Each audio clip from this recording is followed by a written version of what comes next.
Welcome to the Ask Lee segment of my channel, and if you have any questions regarding magic, spirituality, witchcraft, demonology, the occult, whatever it may be, then all you have to do is drop it into the comments of any of the Ask Lee videos and I will add it to the queue.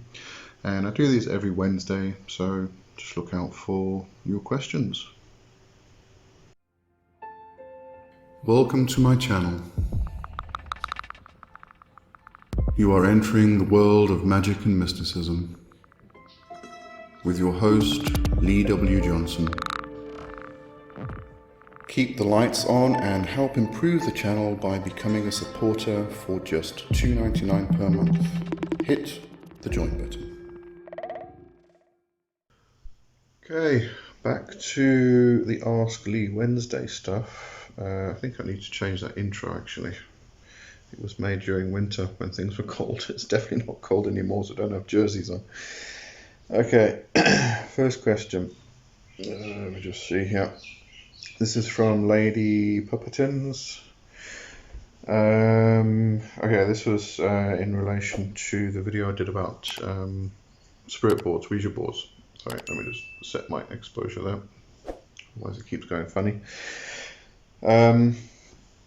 And the question is, would you consider making any videos for beginners on spiritual self-defense or emergency protection for those already in dangerous situations without knowledge of who to reach out to or what to do? This could be life-saving. Alright, this is a bit difficult because there are hundreds of situations you can get yourself into, but I think let's start with a physical situation versus an energetic attack. So if you're in a physical situation where somebody is physically threatening you, get physical help. Go to the police, find somebody who can protect you, guard you, help you in any way. That's definitely the most immediate thing, is get physical help. If it's an energetic attack, then I think what you'll probably find is it's not unheard of, but I think it's quite rare that you are in immediate danger or immediate danger of or immediate threat. Let's put it that way. With an energetic attack, what you'll usually find is it will be something which will build over time. So, for instance, just thinking of situations I've come across myself. If somebody has shut off your chakras, this can be life-threatening, but only over a period of time. When I say a period of time, maybe 6 months. I did work with somebody years ago who was in this situation and they didn't get help for 2 years. You know, the difficulty here is when your chakras get shut off, completely shut off, the energy can't flow properly. If the energy isn't flowing properly, it completely and utterly, it just shuts your system down basically. But I wouldn't let it go on longer than 6 months. 2 years is really, really pushing it. But what I'm trying to demonstrate here is that if you are undergoing an energetic attack or a psychic attack, you're not in any kind of immediate danger, as in the attack happens and all of a sudden you lose your life or anything like that. It does usually happen over a period of time. So, you know, over that time you can get help, you can find out what you need to do in order to counterattack that specific thing. But, you know, don't think that you're going to be, your life's immediately threatened. You know, attack happens and you lose your life. That's very rare. As I said, it's not unheard of, but it is rare. But things you can do, because of the period of time that it takes, I would, you know, you definitely have to study protection magic. And I always come back to Jason Miller's book, Protection Magic or Protection and Reversal Magic. It's an excellent book. It's brilliant. It tells you what to do on a daily basis in order to make sure that you are cleansed on a daily basis. You are bringing yourself into the higher vibration so that energetic attacks, which are lower vibrational energy attacks, basically don't affect you. But then it also goes into what you can do if you get yourself into particular situations. If you are being attacked by another witch or a magician, if you are being attacked by spirits which have been sent by other people, you know, how to do counterattacks, how to do that particular protection magic. And you're not going to need this on a daily basis, but it's a good source to have available. If something comes up, you can go and you've got the references you need. So I would definitely get that book. I'm always recommending it. I don't know if Jason ever watches these videos. If he does, I want some kickbacks because I'm sending everybody. In fact, what I'm going to do is I'm going to put the link to the book in the description of this video, which is an Amazon link, affiliate link. So I'll get a kickback anyway if anybody goes and buys from that link, and I do appreciate that. But yeah, definitely, this is one of the things, it's one of the foundational things. When you start magic, you do your meditation, you do your visualization, your concentration, you do your cleansing work and your protection work. It's just one of those things that is foundational. You know, when you start, that's what you start with. But, you know, you can get yourself, there are hundreds and hundreds of different situations that can arise, and how you handle them is quite often very different from each other. So it's difficult to say what to actually do. And that's why I say make sure that you've educated yourself enough, and right from the beginning. You start with that. It's just, you know, start with the protection magic, start with the cleansing. But if you are in a situation that you do need something immediately, and it's an energetic attack, coming back to what I said at the beginning, if it's a physical attack, get physical help. If somebody is physically threatening your life, go to the police. Full stop. If it's an energetic attack, you put up your shields. But that's something you've got to learn. But you know, that's it. Put up your shields. But first of all, calm down. Very important. Stay calm. What we tend to do immediately when an attack comes up is we fly off the handle and we try to do things which are not necessary. So keep calm and keep simple. Don't try and call up spirits left, right, and center, and every spirit you can possibly think of to help you counter this attack. Just keep it simple. So stay calm, stay focused, come back to your meditation practice so that you become one-pointed, and put your shields up. Keep it simple as that. If it's an item or an object, try not to handle it. If you feel that it has been cursed and it will pass that curse on to you, try not to handle it physically. If it's something you cannot remove from your immediate environment, put it in a container. Wrap it in some black silk. You know, keep it guarded, keep it shielded, and then find out how to actually remove it from your environment, from your situation, from your person. How to diffuse the energy from it and such things.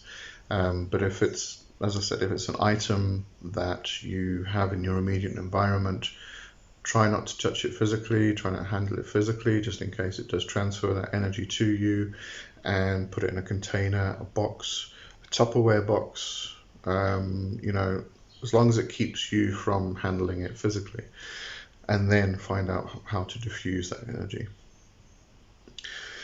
If it's an attack from a witch, do a witch bottle, and all of this is explained in Jason's book as well.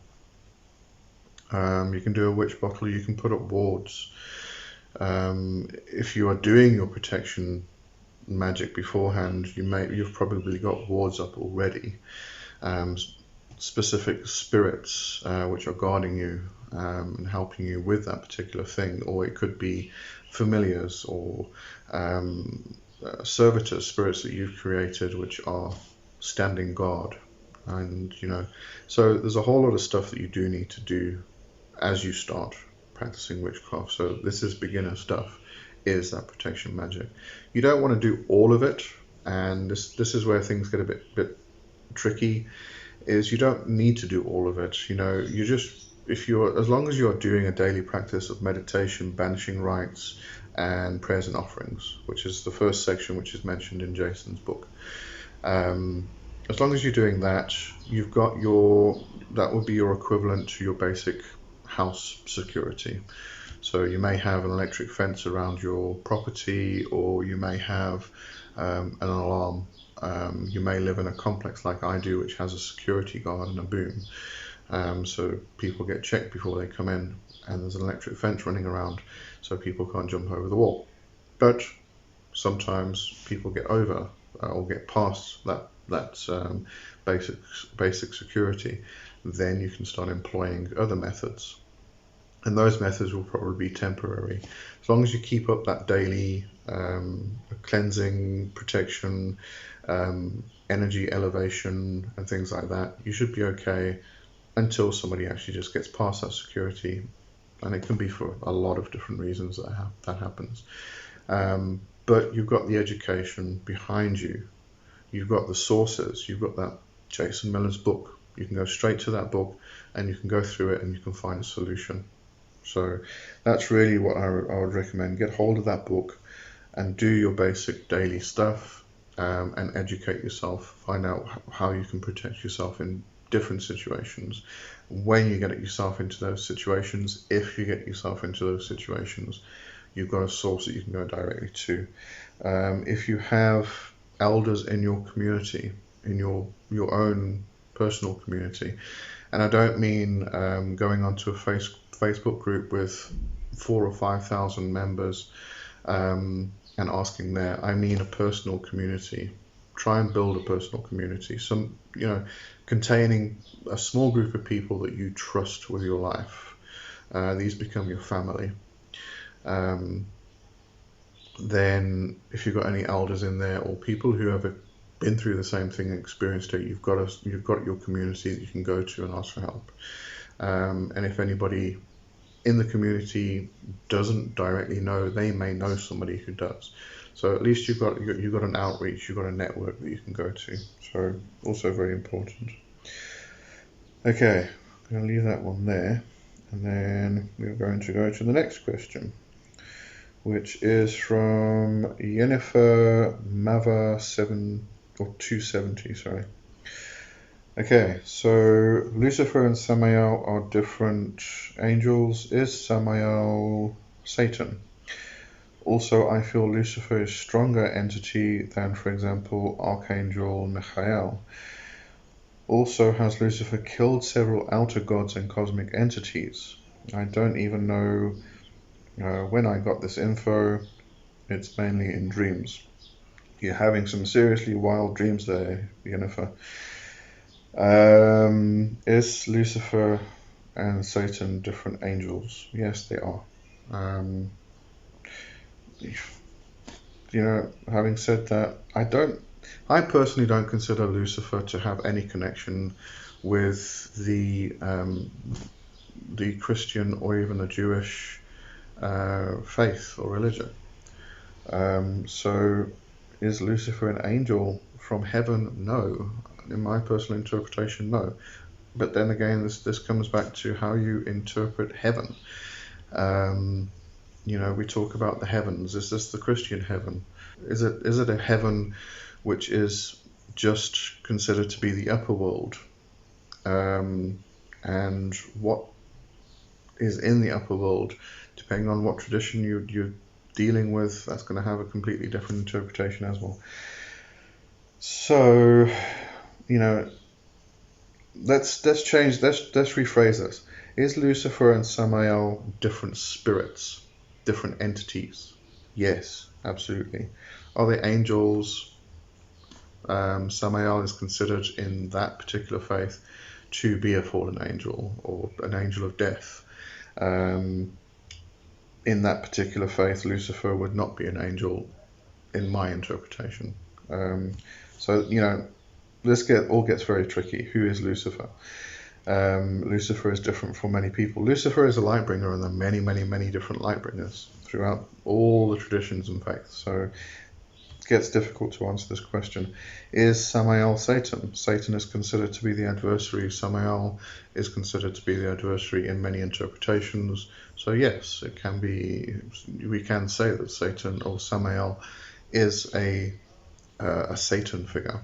If we were to consider Satan to be a title rather than a one individual entity.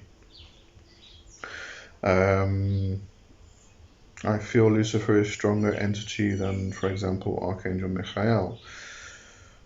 Why are we comparing strength of spirits? They all have a different purpose to accomplish. They're all here for a different reason, just like we're all here for a different reason. I don't think either one is stronger than the other. Has Lucifer killed several outer gods and cosmic entities? I have never heard of that before. I don't think so, personally. These questions are really, really up to personal interpretation and the faith that you follow, the worldview that you follow, and it's very different to my worldview, I would say. So difficult for me to answer. But I've never heard of Lucifer killing several outer gods and cosmic entities. I'm really not sure about that. I think it is largely from dreams there. Alright, so I'm going to go on to the next question. It's from Yoli T 1724. Is it possible for someone else's negative attitude to attract negative spirits into my home? If so, what can one do to block the person's energy from doing so? Yes, absolutely. Yes, it can happen. And it may not always be negative spirits that are coming into the home. It may actually be thought forms that are created by the person. It depends on the person. If the person has, this usually goes down to, is there a teenager in the house? Usually, because the changes that they're going through do generate a lot of energy, and the emotions that they're experiencing can become a thought form. And that's why we often, when there's poltergeist activity or something like that, first question is usually, is there a teenager in the house? So there is a lot of thought form that can be created from that excess, like seriously excess energy and emotional state.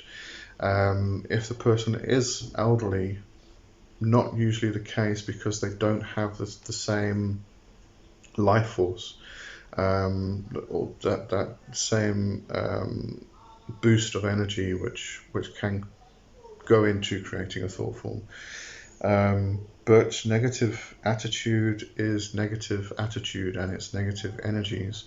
So the longer that goes on, the more it can build up. So just that negative energy itself can take on a life force of its own. It can become a thought form. So yeah, absolutely. What can you do to block the person's energy from doing so? That really is a difficult one. There are certain things you can do. You can do visualization, energetic work to shield the person. The problem there is that whatever they generate and send out are probably going to just accumulate within this ball of energy, and it's just going to build up more and more and more. What you could do is set up a kind of a siphon.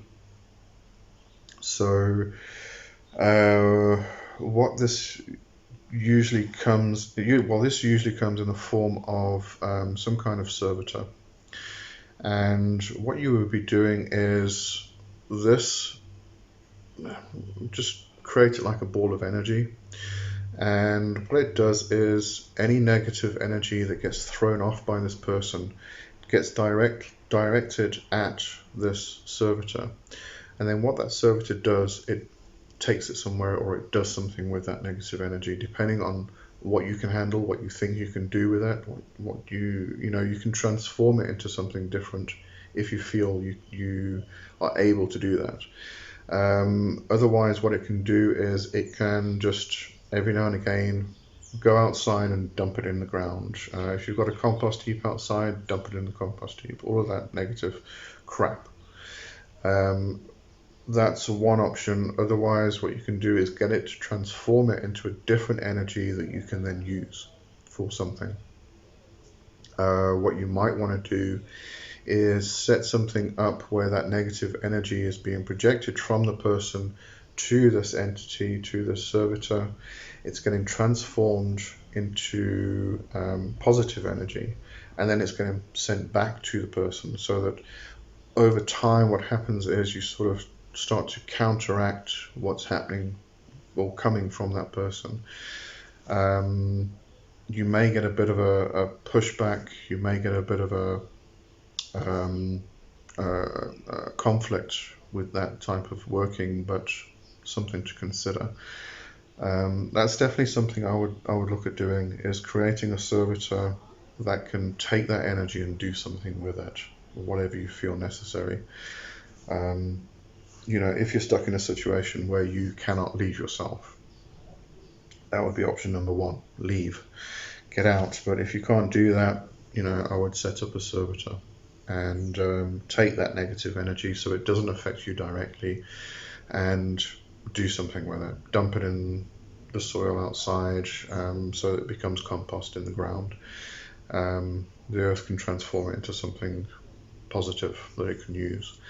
Otherwise, if you feel you can do it, is change it into positive energy, send it back to the person, or use it for something yourself, something you can actually use for a good thing, to allow you to move forward better. Okay, that's it for today, and my tablet will not go back, so it's definitely it for today, so I can't get to the next question right now, and I'll see you next time. Have a good one for now. Bye bye.